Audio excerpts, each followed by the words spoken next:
They stole my helicopter. Let me repeat that for the people in the back. They stole my helicopter. One moment, it was sitting there in my backyard, a gleaming symbol of freedom, adventure, and my refusal to buy a midlife crisis Corvette. And the next, it was gone, vanished, like a magician had waved a wand and poof, no more helicopter. Except this wasn't magic. This was the HOA. Now, if you've never dealt with an HOA, let me paint you a picture. Imagine a group of people with just enough power to ruin your day but not enough self-awareness to realize how ridiculous they are. These are the folks who will fine you $50 because your grass is half an inch too tall, or because your mailbox isn't painted despair beige. They're like suburban hall monitors, drunk on power and armed with bylaws that make no sense. But let's rewind for a second. My name's Jack, and I'm just your average guy with an above-average love for aviation. I've been obsessed with flying since I was a kid. While other kids were collecting baseball cards or playing video games, I was building model airplanes and dreaming of the day I'd have my own set of wings. Fast forward a few decades, and I finally made it happen. I bought myself a helicopter. And no, this wasn't some impulsive purchase made after one too many beers on eBay. This was a carefully planned, FAA-approved dream come true. I did everything by the book, checked zoning laws, consulted aviation experts, and made sure my backyard was big enough to safely land and take off without bothering anyone. It was perfect, or so I thought. The trouble started about a week after I brought the helicopter home. I was out in the backyard polishing it, because yes, helicopters need polishing, when my neighbor Karen strolled over. Now, Karen is what you'd call an HOA enthusiast. She's the kind of person who has the HOA bylaws printed out and laminated, probably keeps a copy in her purse just in case, and considers enforcing them her life's calling. "Jack," she said, her voice dripping with that faux sweetness that makes your skin crawl. "Is that a helicopter?" "Yes," I replied proudly, expecting her to be impressed. Instead, she wrinkled her nose like I just told her I was raising feral raccoons in my basement. "Well," she said after a long pause, "I don't think that's allowed." "Actually," I said, pulling out my phone to show her the FAA guidelines I'd bookmarked specifically for moments like this. "It's perfectly legal. See? Right here." Karen didn't even glance at my phone. She just gave me that tight-lipped smile people use when they're already planning their next move.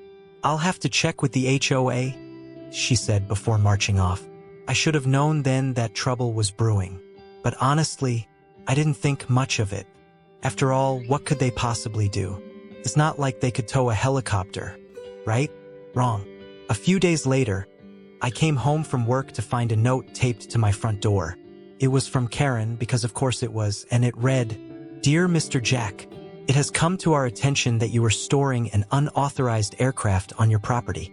This is in violation of Section 12B of the HOA bylaws regarding unsightly structures. Please remove said aircraft immediately or face fines of up to $500 per day. Sincerely, Karen, HOA President." Unsightly structures? Are you kidding me? This wasn't some rusted-out RV or an old washing machine sitting on cinder blocks. This was a freaking helicopter, sleek, shiny, and probably worth more than Karen's entire house. Naturally, I ignored the letter because, well, what were they going to do? Tow it? Spoiler alert, yes, they were. The following weekend, I woke up to find my backyard disturbingly empty. My helicopter, my beautiful baby, was gone. First, I thought maybe it had been stolen. But then I saw another note taped to my door. "Dear Mr. Jack, due to your failure to comply with our previous notice, we have taken action to remove the unauthorized aircraft from your property. Your helicopter has been impounded and can be retrieved at your expense. Sincerely, Karen, HOA President." Impounded? How do you even tow a helicopter? Did they call in some sort of special aviation repo team? And at whose expense? Mine? Oh no, this wasn't over. I stormed into the HOA office that afternoon ready for battle. Karen was sitting behind her desk looking smugger than ever. "Jack," she said with that infuriatingly calm tone people use when they know they've got you cornered, "we gave you plenty of warnings." "Warnings?" I shot back. You sent me one letter, and since when does unsightly structure include helicopters? It's all in the bylaws, she replied with a shrug. I pulled out my phone again and started reading aloud from the FAA guidelines about private aircraft storage on residential property. But Karen didn't care about FAA guidelines or logic or basic human decency. If you want your helicopter back, she said finally, you'll need to pay the towing fee and agree not to bring it back onto your property. I left that office fuming and broke because apparently towing a helicopter costs more than most people make in a month. That night, as I sat in my now eerily quiet backyard staring at the empty space where my helicopter used to be, one thing became crystal clear. This wasn't just about me or my helicopter anymore. This was war. A war against Karen, against the HOA tyranny she represented, and against every ridiculous bylaw that had ever ruined someone's day. But first, I needed a plan. The next morning, I woke up with a mission. I wasn't just going to sit there and let Karen and her HOA cronies get away with helicopter theft. No, sir. This was America, land of the free and home of the brave, or at least home of the guy who wasn't afraid to take on a bunch of clipboard-wielding suburban tyrants. But before I could fight back, I needed to understand exactly what I was up against. And that meant diving into the HOA bylaws. Now, if you've never read an HOA bylaw document, let me save you some time. It's like trying to read a tax code written by someone who hates fun.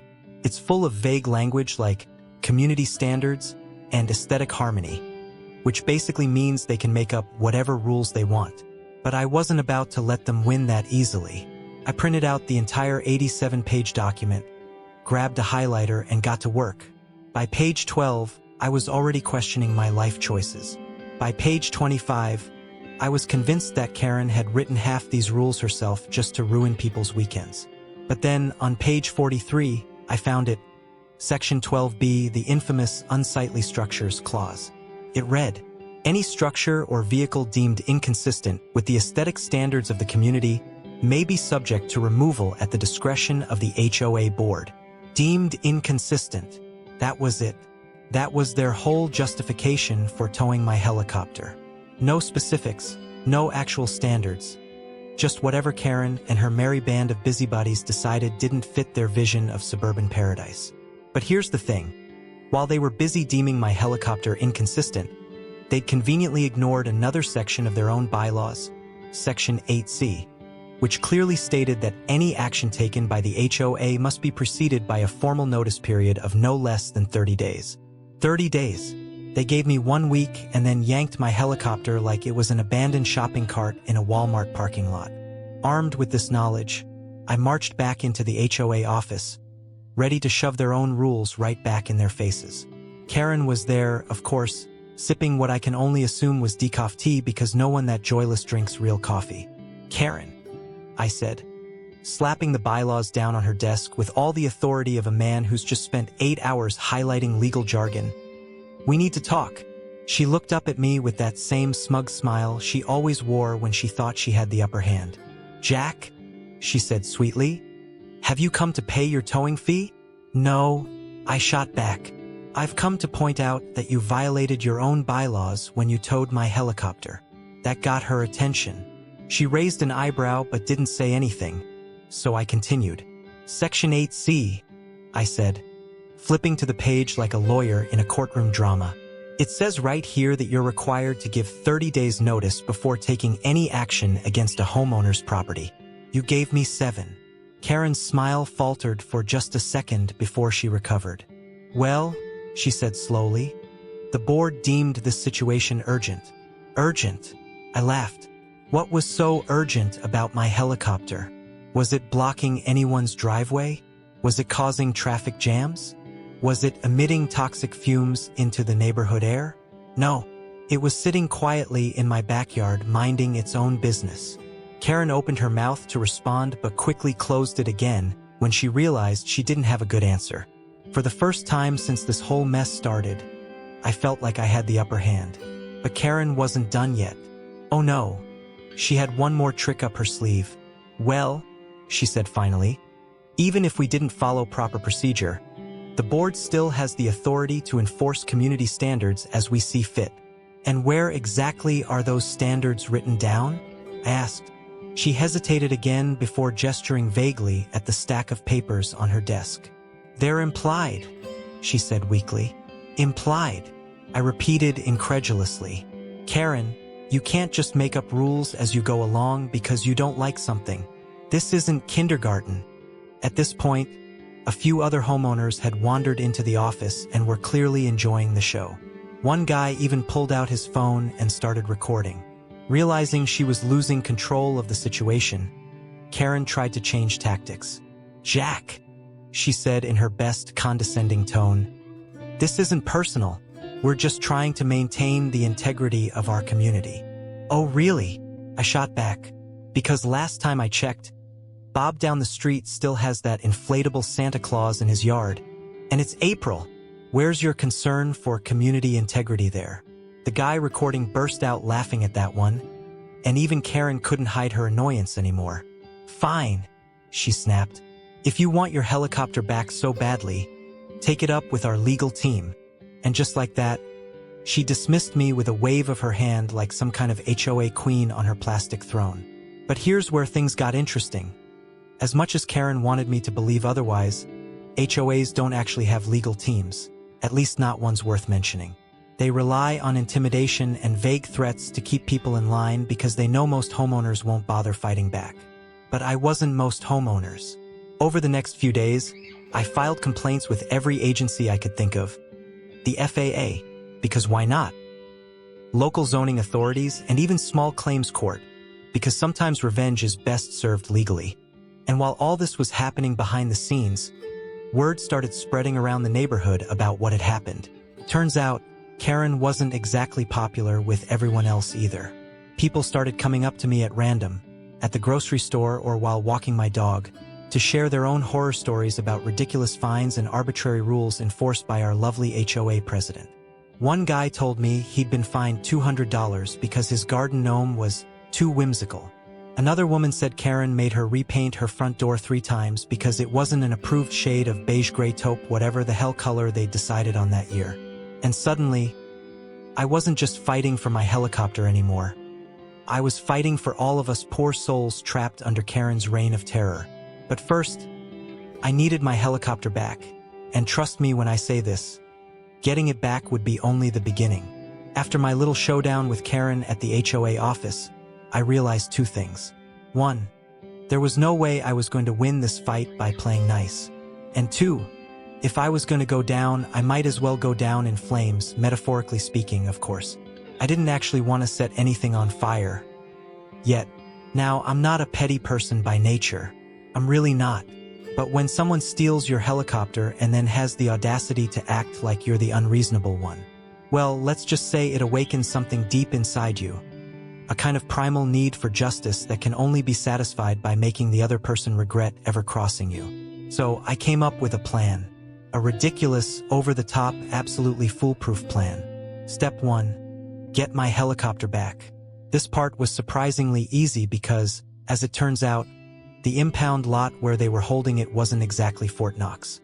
It was more like a fenced-in patch of dirt behind a municipal building with a single-board security guard who spent most of his shift scrolling through TikTok. I paid the towing fee begrudgingly and reclaimed my beloved helicopter.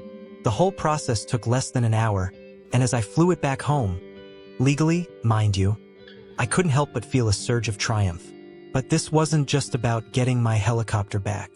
Oh no, this was about sending a message. Step 2. Gather supplies. Now, when most people think of revenge, they think of things like prank calls or glitter bombs. Small, annoying gestures that make someone's life mildly inconvenient for a day or 2. But me, I was aiming for something bigger, something unforgettable. So, I went to my local farm supply store and bought myself a 5-gallon bucket and about 50 pounds of manure. Yes, manure. Cow manure, to be specific, because if you're going to do something like this, you might as well go all in. The cashier gave me a weird look as she rang me up, but I just smiled and said, "Gardening project," which wasn't technically a lie. Step 3. Wait for the perfect moment. And wouldn't you know it? That moment came sooner than expected because Karen and her HOA minions had scheduled their annual meeting for that very weekend. It was going to be held in the neighborhood park, a big open space with picnic tables and a gazebo where they could sit around congratulating themselves on how well they'd been maintaining community standards. I couldn't have asked for a better stage. The day of the meeting arrived, and it was beautiful blue skies, sunshine, not a cloud in sight, perfect flying weather. I loaded up my helicopter with the bucket of manure, carefully secured so it wouldn't spill prematurely, and took off from my backyard with all the stealth and precision of a man on a mission. As I approached the park, I could see them down below. Karen and her little HOA army sitting in their folding chairs around the gazebo like they were presiding over some kind of suburban court. There were maybe 20 or 30 people in total, all dressed in their weekend casual best. Polo shirts, khakis, sun hats, the works. They didn't notice me at first because helicopters aren't exactly silent machines.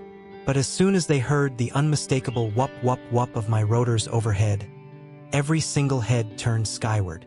And that's when they saw me. Now, let me tell you something about flying a helicopter. It's not as easy as it looks in the movies. There are controls for altitude, pitch, yaw, you name it, and coordinating all of them while also trying to aim a bucket full of manure at a specific target is challenging. But somehow, by sheer force of will or maybe divine intervention, I managed to position myself directly above the gazebo. And then, I tipped the bucket. It happened in slow motion, or at least that's how it felt to me. 1 second, Karen was sitting there with her clipboard looking smug as ever. The next second, she was covered head to toe in cow manure along with everyone else within a 10-foot radius. The screams were immediate and glorious. People scattered like ants whose hill had just been kicked over, running for cover under trees or trying to shield themselves with their folding chairs, which didn't help much. Karen stood frozen in place for what felt like an eternity before finally letting out this high-pitched shriek that could probably shatter glass. Meanwhile, I was still hovering overhead watching the chaos unfold, and laughing so hard I nearly lost control of the helicopter. Now here's where things get interesting. Apparently someone had called the cops, probably Karen. So by the time I landed back in my backyard and shut off the engine, there were 2 squad cars waiting for me at the curb.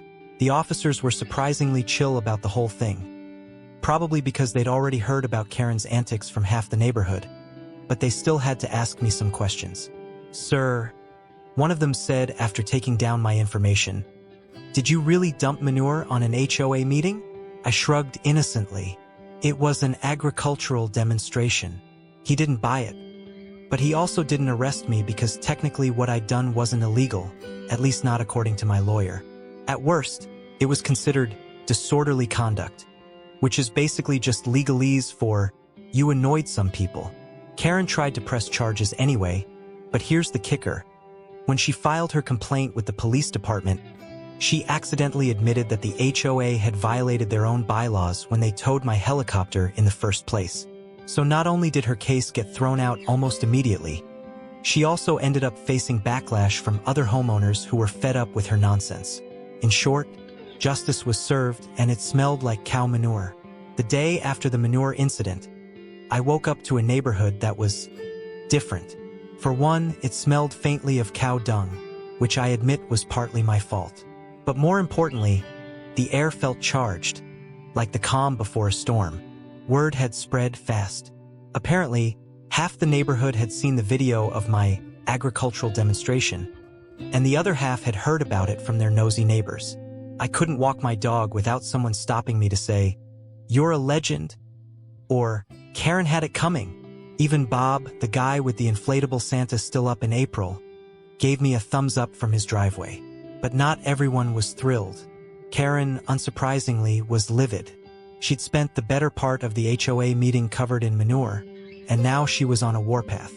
She'd sent out an emergency email to all residents titled, "Urgent, Community Standards Under Attack," which, let's be honest, sounded like something out of a bad sci-fi movie. In it, she accused me of endangering public safety and undermining the moral fabric of our community, which was rich coming from someone who once fined a family $100 for having pink flamingos on their lawn. I knew Karen wasn't going to let this go. She was like a suburban Terminator, relentless and fueled by HOA bylaws. So I decided to prepare for whatever she threw at me next. First, I lawyered up. I wasn't about to let Karen drag me into some kangaroo court without backup. My lawyer, Steve, was a no-nonsense kind of guy who specialized in HOA disputes. His office walls were lined with framed letters from grateful clients who'd beaten back overzealous HOAs trying to micromanage their lives. One letter even read, "Thanks to Steve, I can finally park my truck in my own driveway again." If anyone could handle Karen, it was Steve. When I explained the situation to him, helicopter theft, Manure revenge, Karen's vendetta, he just nodded and said, "This isn't my first rodeo." Then he pulled out a thick binder labeled HOA Shenanigans and started flipping through it like he was studying for the bar exam all over again. Steve's first move was to send Karen a cease and desist letter demanding that she stop harassing me and threatening legal action if she didn't comply. He also pointed out that her decision to tow my helicopter without proper notice violated not only the HOA bylaws but also state property laws. It was a beautifully worded letter, equal parts polite and terrifying, and I could only imagine Karen's face when she read it. But Karen wasn't one to back down easily. A few days later, I received an official notice from the HOA informing me that they were holding a special disciplinary hearing to address my egregious misconduct. The hearing would be open to all residents, which meant Karen was hoping to turn it into some kind of public shaming spectacle. Fine by me. On the day of the hearing, I showed up with Steve by my side and a folder full of evidence proving that Karen had overstepped her authority. The meeting was held in the community center, a beige building that looked like it had been designed by someone with an irrational fear of color, and it was packed. Every seat was taken, and people were even standing along the walls. Clearly, everyone wanted to see what would happen when Karen and I went head-to-head. Karen sat at the front of the room behind a long table with the other HOA board members, who looked like they'd rather be anywhere else. She had her clipboard in hand and that familiar smug expression on her face, the one that said she thought she'd already won. "Thank you all for coming," Karen began in her best, "I'm in charge" voice. "We're here today to address Mr. Jack's blatant disregard for community standards and his dangerous behavior." She went on for what felt like an eternity about how my helicopter was an eyesore and how my manure stunt had traumatized half the neighborhood, which was clearly an exaggeration because most people thought it was hilarious. She even tried to argue that my actions had lowered property values, which made no sense considering Bob's inflatable Santa hadn't caused a housing market crash. When she finally finished her rant, Steve stood up and calmly began dismantling her arguments one by one. He pointed out that my helicopter met all FAA safety regulations and didn't violate any zoning laws. He reminded everyone that Karen had failed to give me proper notice before towing it, and that her actions had been both illegal and unethical. And then he dropped the bombshell. Several other residents had come forward with complaints about Karen abusing her power as HOA president. One by one, people started speaking up. "I got fined $50 because my garden hose wasn't coiled neatly enough," one woman said. "She made me repaint my mailbox 3 times because it wasn't the right shade of beige," another man added. "She told me my wind chimes were too loud." Someone else chimed in, pun intended. By the time they were done airing their grievances, Karen looked like she wanted to crawl under the table and disappear. But Steve wasn't finished yet.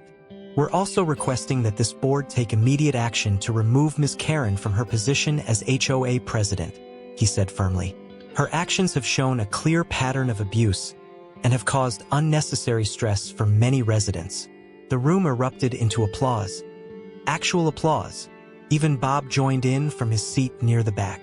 Karen tried to regain control of the situation by banging her gavel. Yes, she actually had a gavel, but it was too late.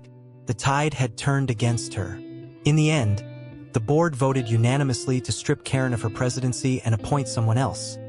Someone who promised not to fine people for having whimsical garden gnomes or colorful mailboxes or helicopters parked in their backyards. As for me, well, I walked out of that meeting feeling like I just won an Oscar for Best Revenge Plot. Sure, there were still some lingering tensions in the neighborhood. Karen refused to make eye contact with me whenever we crossed paths. But overall things started looking up. And best of all, my helicopter stayed exactly where it belonged, in my backyard, ready for its next adventure whenever inspiration struck again. After Karen was dethroned as HOA president, life in the neighborhood settled into something resembling peace. The new HOA leadership, headed by a guy named Dave, who seemed more interested in grilling burgers than micromanaging people's lives, was a breath of fresh air. Gone were the days of fines for whimsical garden gnomes or mailbox color violations. People started putting up decorations they actually liked, and Bob finally retired his inflatable Santa. In July, progress. As for me, I was basking in the sweet, sweet glow of victory. My helicopter was back in its rightful place, gleaming proudly in my backyard like a monument to freedom and petty revenge. Every time I looked at it, I felt a surge of pride. Not just because I'd stood up to Karen and her clipboard army, but because I'd reminded the entire neighborhood that sometimes you have to fight for what's right, even if that fight involves Manure and a cease and desist letter.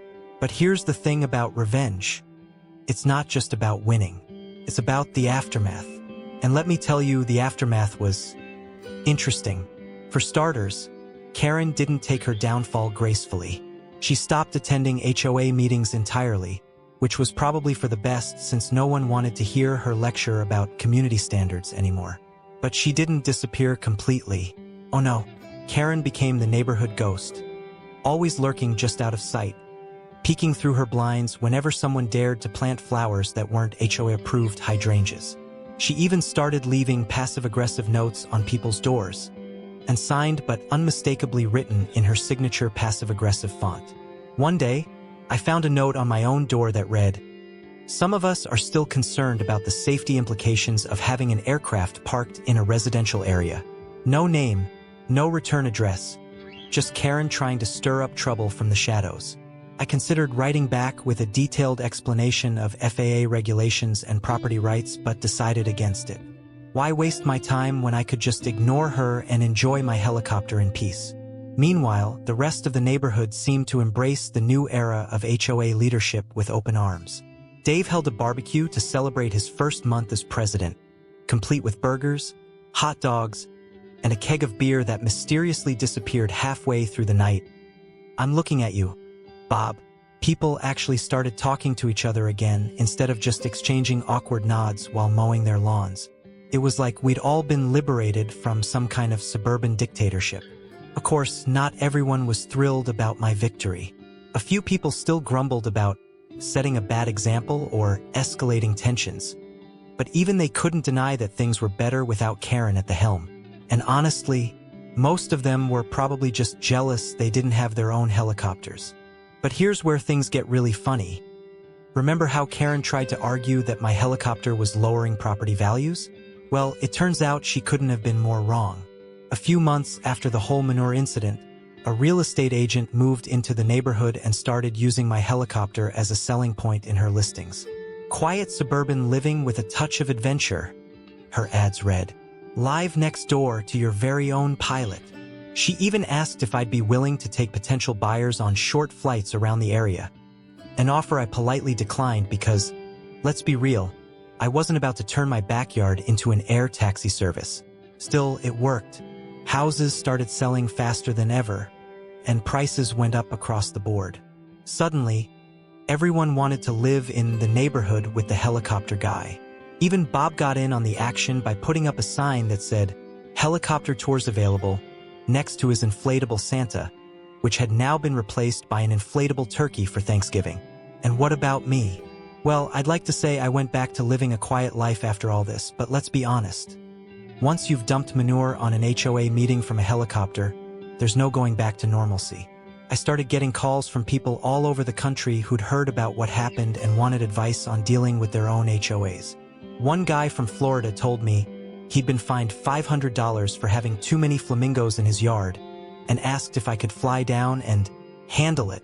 Another woman from Texas said her HOA had banned wind chimes because they were too distracting and wanted tips on how to fight back without getting arrested. I even got invited to speak at an anti-HOA rally in California, a surreal experience that involved standing on stage in front of hundreds of people holding signs that said things like, "Down with dictatorships," and "Freedom for flamingos." It was equal parts inspiring and ridiculous. But perhaps the most unexpected outcome came when someone suggested turning my story into a book, or maybe even a movie. At first, I thought they were joking, But then I started getting emails from actual publishers and filmmakers who wanted to hear more about my battle with Karen and her clipboard crew. Think about it, one producer said during a phone call. It's got everything: drama, humor, revenge, and a helicopter. People love helicopters. I wasn't sure if he was serious or just trying to flatter me into signing something, but either way, it got me thinking. Maybe there's something universal about this story after all. Maybe it's not just about one guy fighting back against an overzealous HOA. It's about standing up for yourself when someone tries to take away what's yours. It's about reminding people that rules are supposed to serve us, not control us. Or maybe it's just about proving that sometimes revenge really is best served from 500 feet above ground level. So here we are now, me sitting in my backyard next to my beloved helicopter, which has since been named the Manure Express by popular demand, reflecting on everything that's happened over the past year and sharing this story with all of you. If there's one thing I've learned from this whole experience, it's this: don't let anyone bully you into giving up what makes you happy. Whether it's a garden gnome or an inflatable Santa or even a helicopter parked in your backyard. And if someone does try to mess with you, well, let's just say there are worse things than manure raining down on their parade. Thanks for listening. If you enjoyed the story, or if you've ever had your own run-in with an HOA, be sure to like this video, share it with your friends, leave a comment below, and don't forget to subscribe for more tales of suburban chaos and petty revenge. See you next time.